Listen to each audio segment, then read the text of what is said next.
We need to develop, improve our culture of this extremely important part of the world. We know that it is busy with itself, and this leads me to the second. You have 3 minutes, so I'm going to mention the notes. I gave you the statistics. Now I'm going to give you the observations. The first one, the influence, as Africa was influenced by the changes, international changes, was more significant than itself. Africa was affected by these international conflicts, and because of this, it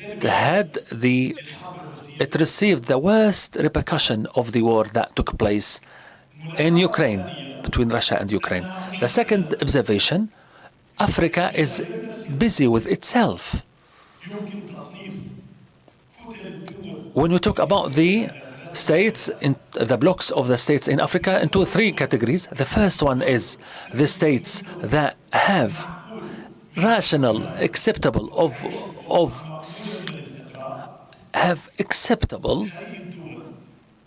independence. These states constitute a supporting part, encouraging factor in terms of the international conflict, whether in the international organizations or the conflicts that are taking place here or there. The second block, the armed conflict states, or those with civil wars. These states are busy with themselves, and they are mainly an arena or a field for the influence of others in terms of the international competition. You've watched the military coups in parts of the Western African countries, including our country, Mauritania. These military coups came increasingly, dramatically to Mali, Guinea, Conakry, and to Burkina Faso, a number of places where military coup took place, and the irony, they were welcomed at the popular level because of the conditions, the corrupt conditions during the civilian corrupt eras of ruling. But they were also, the coup were manifestations of the international competition between Russia and France.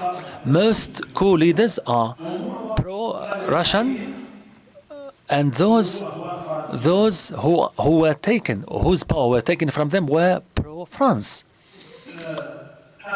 I conclude here to say that this observation of influence, of being influenced, we can say that Africa cannot have a future in these international developments and repercussions unless, or in limited points, is a real political reform leading to rational settlement and the awareness of the importance of the Africa by the leaders to make Africa a real partner in the international developments, activating the partnership between continents and the partnership to establish the African solidarity and to complete cooperation and to complete the role with others. And I thank you here. Thank you very much. It was a brief speech, and as you've mentioned, it was an attempt to draw the attention to the African continent when we talk about the competition, international competition, regional and international competition, and this important significance is not only taken for granted. There needs to be some steps, or some coup took place and counter coup took place. There was clear competitions what is the most significant place to be taken into consideration is the African Horn. We need to pay attention to that area. We need to understand the repercussion of this when you talk about the regional conflict between regional powers like Turkey, United Arab Emirates, and others, those who try to find a place for themselves there. Dr. Ammar, I think there is a presentation to be given by you.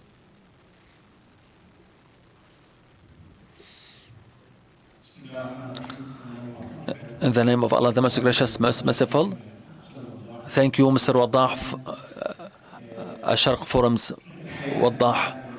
Thank you very much.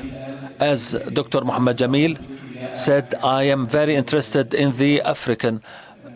It was a chance. I was interested by chance in the African Horn, but I am mainly interested in Turkey, Egypt, Gulf states, and the Israel. And I knew that those powers are competing to reach the African Horn, and then I started to feel that the African Horn is not a remote area, and it is a matter of significance and importance. The African Horn is at the Mandab Strait gate, which overlooks Somalia, Djibouti, Eritrea, and this is geographical location of the African Horn.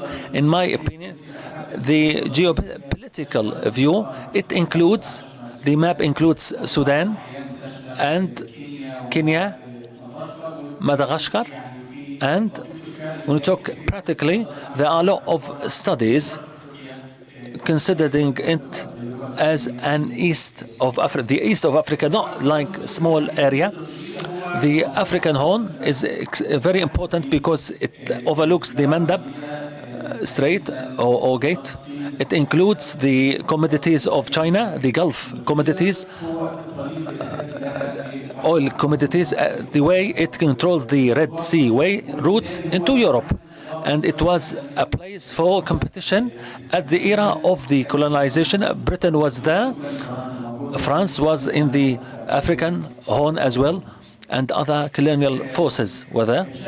So, in general, since the independence of those states, they have been in disorder, because of armed conflicts, because of sectarian and ethnic differences, or because of border problems. And this area witnessed competition and enmity by many countries. The area does not have the power of a state. This is in Ethiopia or in Somalia or other areas. But when you talk about the allegiances, when you talk about the tribal allegiance or the ethnic allegiances, are able to challenge the belonging to the state. So these conflicts are transcending the border, even if they started in one state. And then these states are weak when you talk about the international intervention. Let us quicken. Now Ethiopia is the major power in the African Horn because of the geographical location and history, and because of the population.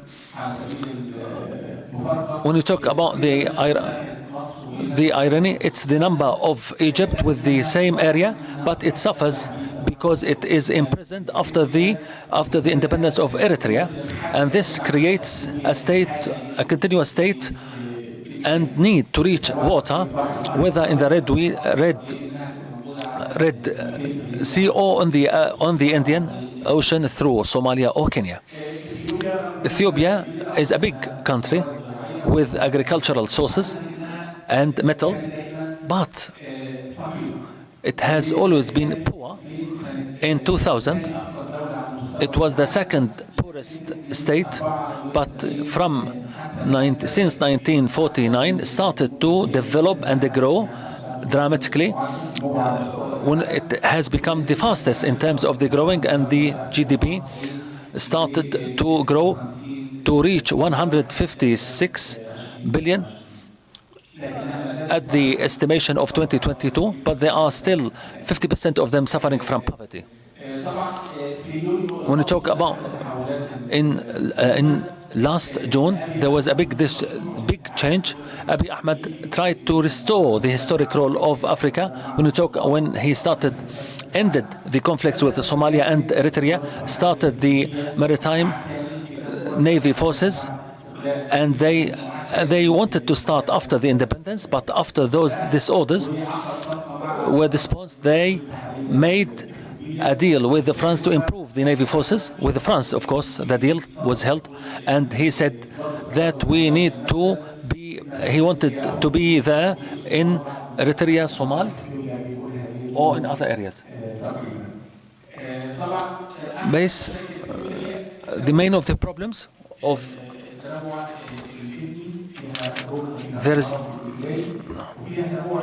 there are big engines of the conflict is the difference or diversity in Ethiopia. We are going to witness this in many African Horn countries. There is some fixed. We find China, India, Saudi Arabia, and Emirates.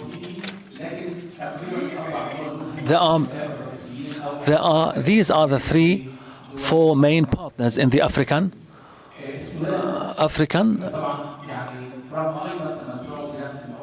Horn. Sudan enjoys metals, natural resources, gold, but there are about 19,000 million Sudanese are threatened to suffer from hunger as the location, but Sudan is located on the Red Sea, and it made it significant. Now we are going to start with China, Emirates, Saudi, and India. Djibouti is compulsory passage on this location, but it is very poor without any resources, but it does not exploit all its location. To be more accurate expression in investing in the ports and as well the military bases. Renting those military bases is creating an income for Djibouti, according to the unupdated numbers, about $300 million yearly. And this is before the expansion which happened in regard to the China's new bases as well as other countries. So the number might be larger. Eritrea is another also port on the Red Sea. Its strategic position made it targeted by other forces, however.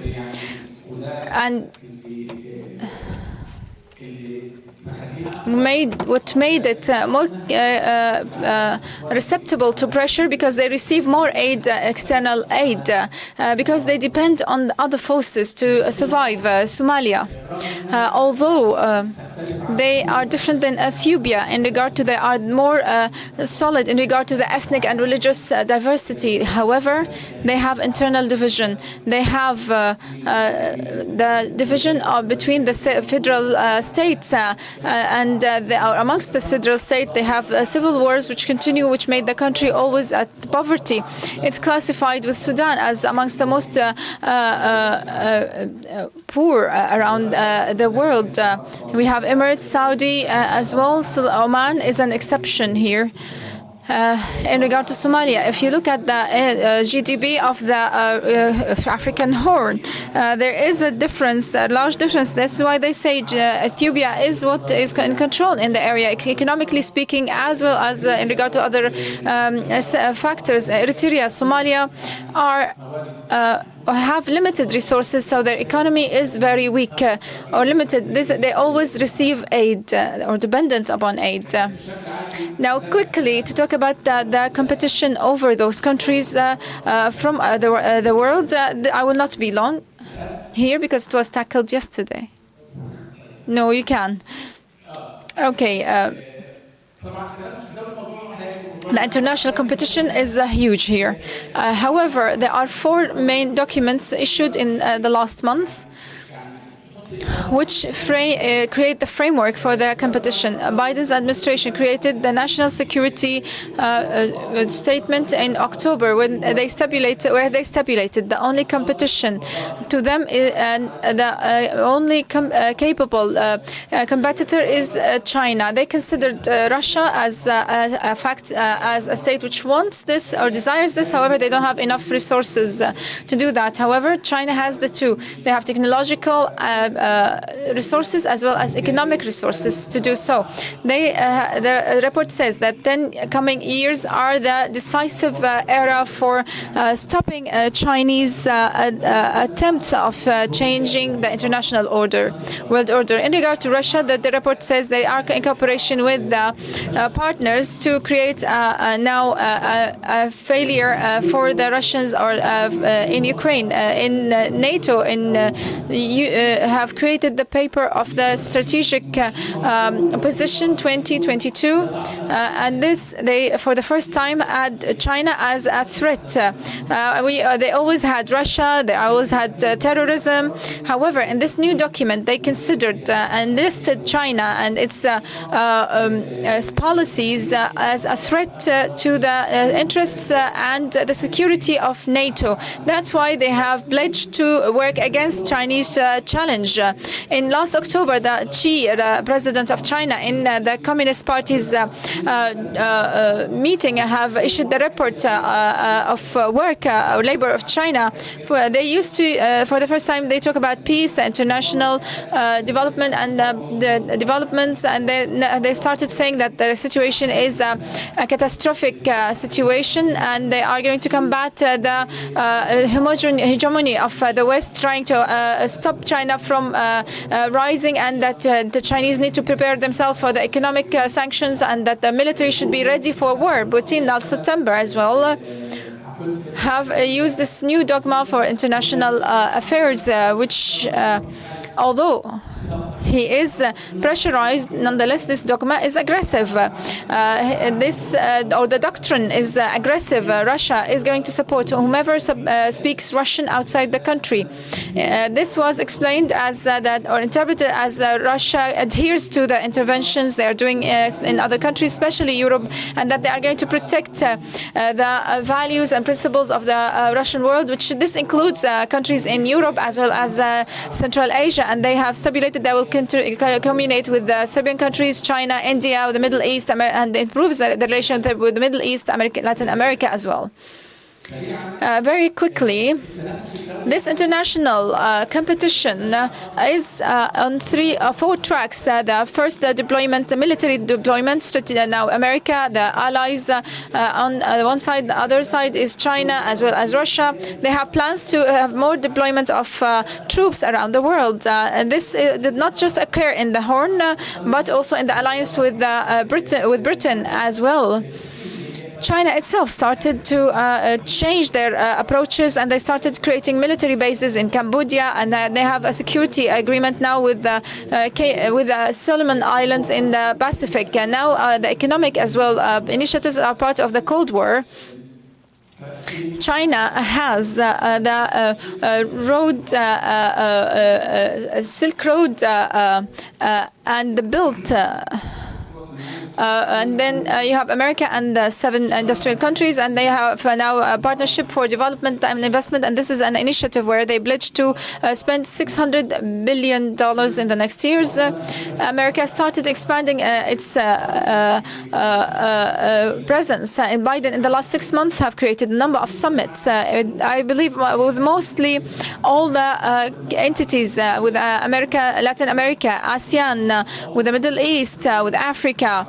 So all those, as well as NATO, in addition with the Pacific Islands, those were summits to talk about development initiatives, cooperation in the field of economic transformation, energy, and the projects of America, which they are where they are going to be working with their allies to face the influence of China, which is increasing because of the Belt and the Silk Road, and there is also the Australian, Japanese, American, the discussion, Israeli, Indians, Emiratis, Americans also discussion. They are trying to add Saudi Arabia to all those discussions. Why? Because to confront China, they do the more institutionalized approach than ever. Now you have alliances, technological as well conflict. The international three forces in Africa, as Dr. Muhammad had said, America had regressed. Why? Because the Americans were not interested to start with. However, Blinken in Los Ostos had in southern Africa, in the University of Pretoria, had said that their strategy is based on on recovery, on energy, on democracy, openness, having a military in Africa, which is more effective, not resorting to militias like Wagner. And he avoided indicating anything. The document did not mention anything about China and Russia. They stipulated that America is not going to impose anything on Africans.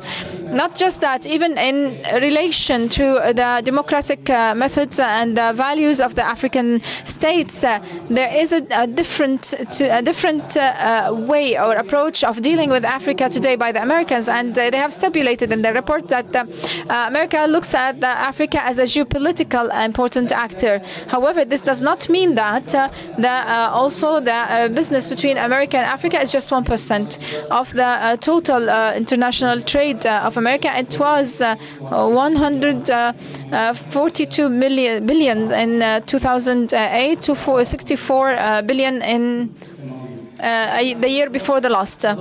However, America is the most present military speaking.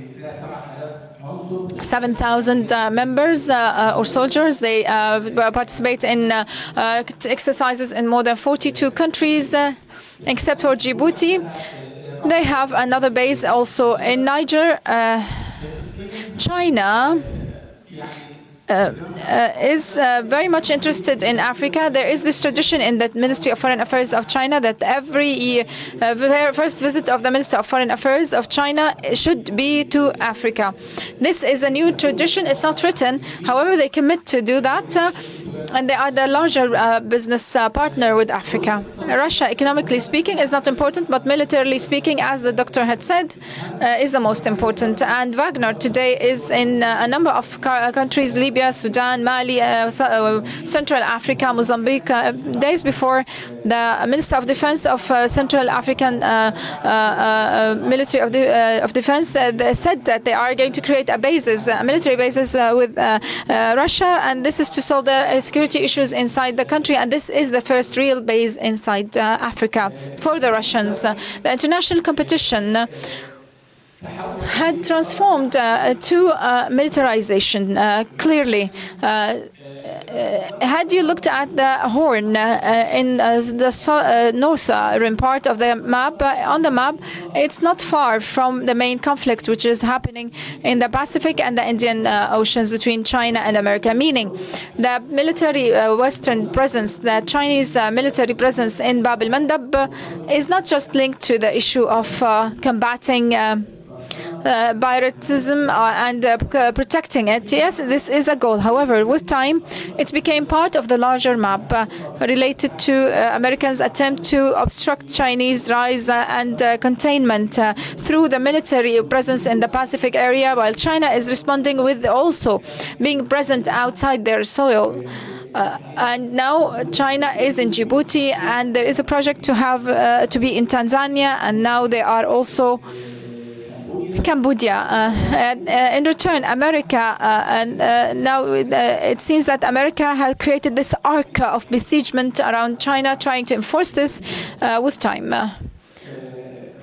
And in regard to the Horn, there are a number of countries which have military bases, which have military marine operations. They have existence in other countries, and which include and also missions. Djibouti itself has an American base since 2001, and it's an operational center in the continent at large. China have created the first American or military base in Djibouti, and they are officially speaking in there from about 2017. The largest base is in Djibouti for France. The first base for Italy is in also Djibouti. The first for Japan as well is in Djibouti.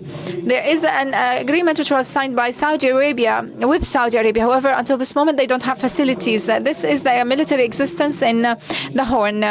Starting with Sudan, Port Sudan. There is a project for having Russians. It's possible in Sawakin. There is also a Turkish project. It's still a possibility. Eritrea, they have an Israeli mission. It's not a base. As I said, also in Eritrea, you have Iran Emirates. In Somalia, you have also a competition between Emirates and Turkey. And lately, Biden's administration brought back the troops to Somalia again after Trump had withdrawn them. And those are the details of the bases, military bases, with the type of forces and their assignments accompanied. The most important remarks in regard to the presence, the military presence, it's part of the international deployment of forces. It's not directed towards the Horn, however, it's part of the international network of deployment.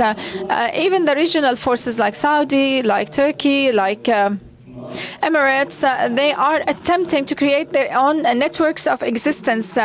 And part of this is the Horn, African Horn, because it has a strategic position. There is a foreign presence which is going to be increased. India, Japan, Turkey, Britain. The main consequences, actually, after years of the presence of those forces in the Horn, militarily speaking, on the ground, nonetheless, this did not lead to a real change in the situation of their states. Djibouti, which has about 15 countries or even less, still has the same situation, which in regard to the economy, in regard to development, which means that they are followers, they are not independent. China is the main loaner for Djibouti. This is why they could not refuse to have a military base for China on their soil.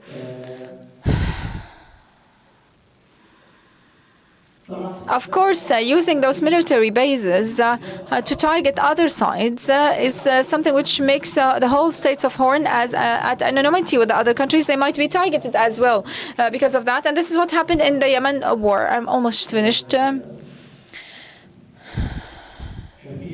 In April in 2021, America had assigned a special envoy to the Horn, and last January, China had announced that they also have assigned a new special envoy. This is a limited change in regard to how they look at those countries, in regard to their commitment to those countries, not just to benefit from those countries, but to try to help solve the problems of the area. Americans' experience in the last 3 years have been failure.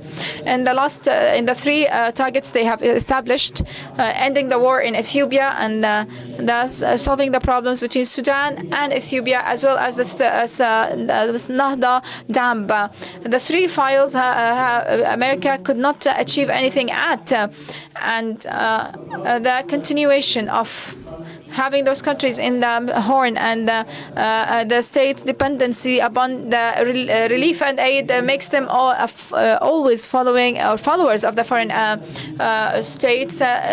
So it's clear that they want to be in the African Horn. However, the African Horn countries don't have a strategy about how they want to, what are their own interests they want to achieve because as a result of this. And this is the current situation is that those countries are now proxy countries. The only exception might be Ethiopia. If Abiy Ahmed could finish his own envisaged project about Ethiopian role as a hegemon in the area, because he has regional relationships which supports him. Even he could challenge the American desire in regard to his war with Tigray. As a result, he might be the only exception. Thank you very much.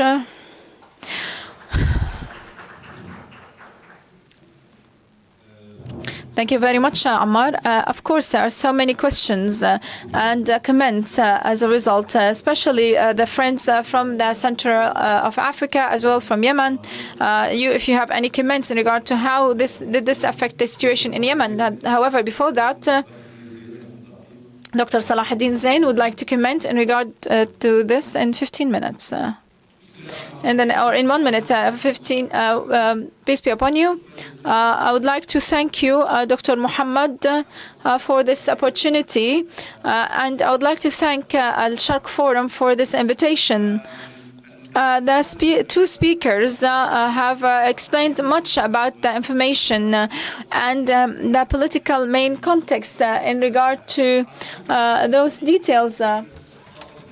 You made me comfortable because there are so many issues related to Africa and its international conflict which had been covered by the two presentations we've listened to. That's why I will attempt to only talk as a commentator on trying to answer two questions. A clarification.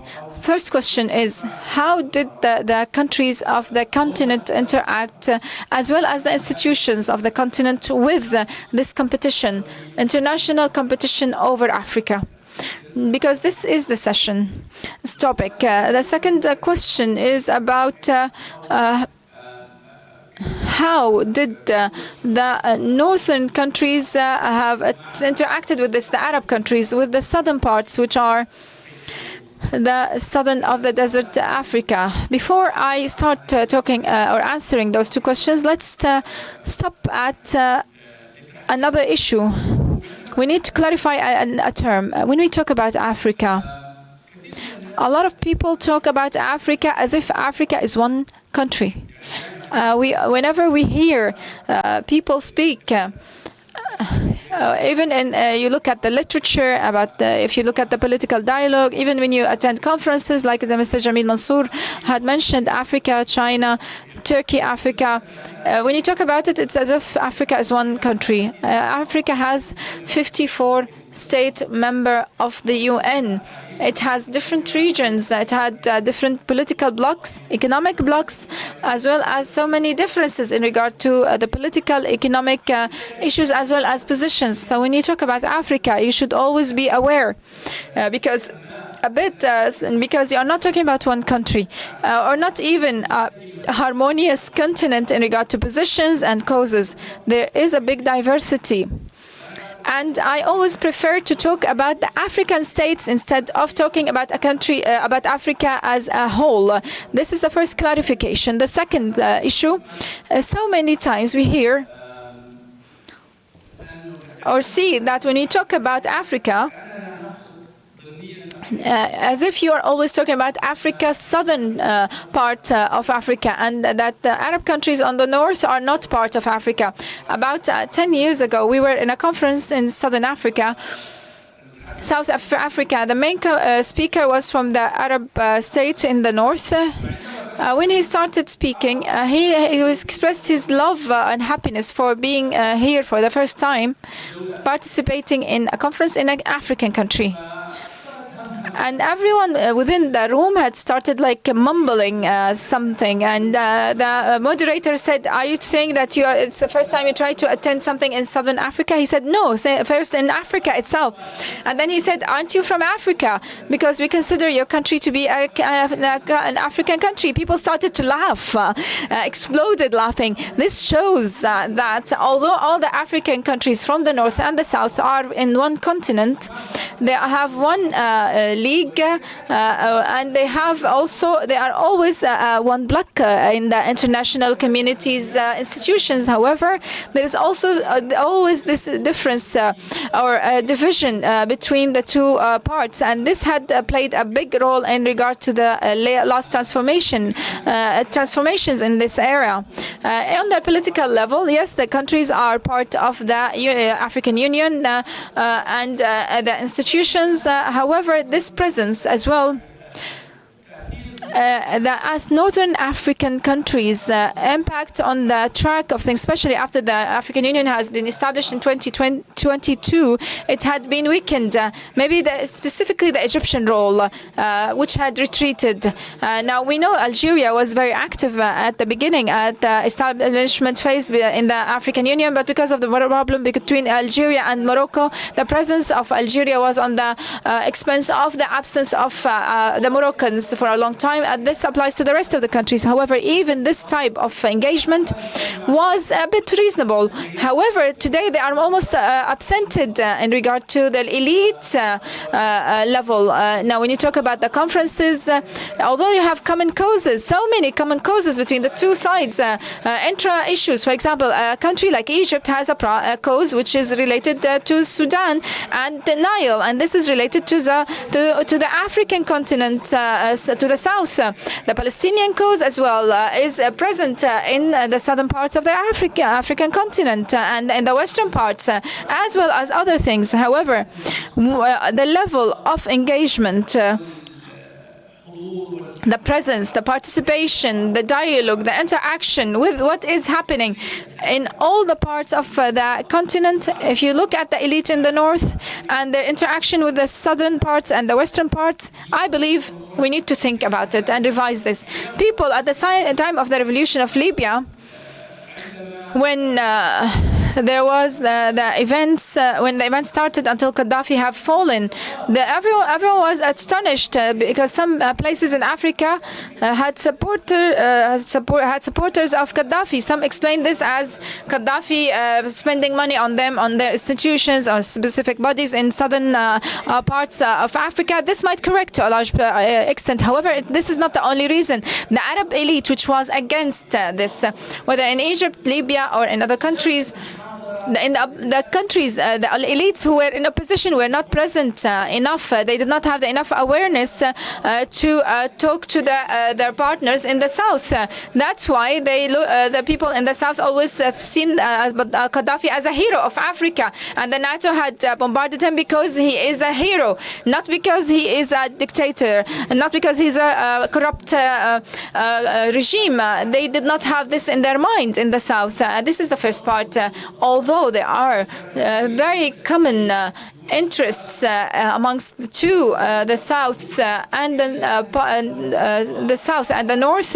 However, the engagement level is weaker than the level of the common interests, and we know that even the future of the Arab countries, if you look at the future of the bloc of the Arab countries, they cannot rise without complementing or without the working together with the neighborhood, without having like when you talked about Turkey and Iran. We talked about the relationship with the two. This applies to the countries of southern, to the countries in the south, in Africa, because there are so many common interests between the two.